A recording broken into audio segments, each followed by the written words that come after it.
Friends, আজকে দেখতেই পাচ্ছ আমি একটা বাসের সামনে দাঁড়িয়ে পড়েছি। এটা দেখছো হলো এক্সপ্রেস লাইনের বাস। আজকে তোমাদের সাথে একটা ভিডিও শেয়ার করছি যে এই বাসটা কোথা থেকে ছেড়েছে, এর পুরো ডিটেলসটা কী আছে সবটাই। এটা হলো এক্সপ্রেস লাইনের বাস, আর এটা ছেড়েছিল হলো শিলিগুড়ি থেকে কলকাতা যাওয়ার জন্যে। তো আমরা এই বাসটাকে বুক করেছিলাম, অনলাইন রেড বাসেই বুক করে নিয়েছিলাম। তো এই যে এটার ভেতরটা দেখতেই পাচ্ছ, এটা স্লিপার কাম সিটার রয়েছে। উপরে হলো দুটো করে শোয়ার জন্যে জায়গা, আর এই সাইডে হলো একটা করে শোয়ার স্লিপার, আর নিচে হলো বসার জন্যে। তো এই যে দেখতেই পাচ্ছ এখানে কিন্তু খুব সুন্দর, কিন্তু এক্সপ্রেস লাইনের এই বাসটা কিন্তু খুবই সুন্দর করেছে। এটা রাত 8টার সময় শিলিগুড়ির বাস স্ট্যান্ড থেকে ছাড়ে, আর এটা এসপ্ল্যানেডে পৌঁছায় হলো সকাল 8টার সময়। কিন্তু বাসটা কিন্তু অন টাইমেই কিন্তু সবসময় থাকে। এবার কয়েকদিন হয়তো এদিক থেকে ওদিক হতেই পারে, কিন্তু এমনি কিন্তু অন টাইমেই থাকে। আমাদের S7 S6 আর S7 উপরের সিটটা ছিল খুবই সুন্দর, কিন্তু সিটটা ছিল কমফোর্টেবল ছিল। জানো এই বাসগুলো কিন্তু খুবই কমফর্ট থাকে, মানে উপরে শুয়েও কিন্তু বেশ ভালো করে, যদি সবসময় শুতে ইচ্ছা না করে উপরে কিন্তু বসতেও পারো, মানে মাথাটা কিন্তু পুরো যে ঠেকে যাচ্ছে একেবারে তাও না। আর তার সাথে সাথে কম্বল দিয়েছিল, কম্বল ছিল, পর্দা ছিল, পর্দা তো থাকেই এই সব বাসে দেখতেই পাওয়া যায়।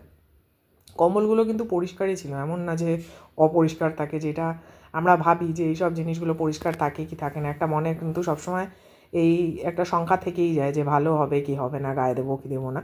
কিন্তু এখানে যেটা আমরা ফিল করেছি সেটা কিন্তু ঠিকই ছিল, মানে খুব পরিষ্কার পরিচ্ছন্নই ছিল। এই যে দেখতেই পাচ্ছ পর্দাও কিন্তু মানে মেনটেন, ওয়েল মেনটেন, এমন না যে জাস্ট দিয়ে দিল এরকম কিন্তু না ব্যাপারটা। এই যে দেখো পুরো সামনে থেকে বাসের পুরো ফ্রন্টটা হলো এরকম, দেখতে কিন্তু ঘেমাই লাগছিল বেশ। তো এটা করেই কিন্তু আমরা চলে এসেছিলাম কলকাতায়। তো দেখতেই পাচ্ছ ভিড়ও কিন্তু ছিল, পুরো বুক করা কিন্তু ছিল। এই যে পুরো দেখো এই কালারের পুরো একদম পর্দাটা ছিল, পুরো সিটটাকে ঢেকে দিচ্ছিল আর কি। আর এই যে এখানে কিন্তু আর একটাও ছিল, যে উপরে যে সিট, যে স্লিপারটা যে রয়েছে তাই জন্যে দুটো সিটকে কিন্তু আলাদা করার জন্যে। আর দেখো পুরো সিটগুলো কিন্তু খুবই পরিষ্কার পরিচ্ছন্ন। এই যে বালিশও ছিল, এই যে এক্সপ্রেস লাইন পরিবহন লেখাই ছিল বালিশগুলোতে। এই যে এখানে মোবাইল চার্জারের প্লাগও ছিল, সবই কিন্তু ব্যবস্থা কিন্তু ভালোই ছিল। আর এখানে রিডিং লাইটও কিন্তু ছিল, যদি পড়তে চাও তো রিড করার জন্য আলাদা করে লাইটও কিন্তু দেওয়া ছিল।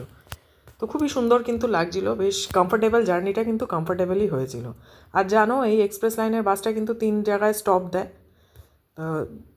খাবার দাবার, ডিনার খাবারের জন্যে বা এমনি ফ্রেশ হওয়ার জন্যেও। আর এই যে এই পর্দাটা যে দেখলে, এই পর্দাটা কিন্তু উপরের যে দুটো সিটকে আলাদা করার জন্যে, যদি কোনো স্ট্রেঞ্জারের সাথে শোও তাহলে আলাদা করার জন্যে কিন্তু দেওয়া রয়েছে। আর ওঠার 15-20 মিনিট পরে কিন্তু আমরা যেহেতু 3জন ছিলাম তাই আমাদের 3টে প্যাকেট দিয়ে দিয়েছিল। তো এর ভেতরে ওই মুগ ডালের একটা প্যাকেট ছিল, এই যে একটা বিস্কুটের প্যাকেট ছিল, আর একটা এই যে স্লাইস কেকের প্যাকেট ছিল।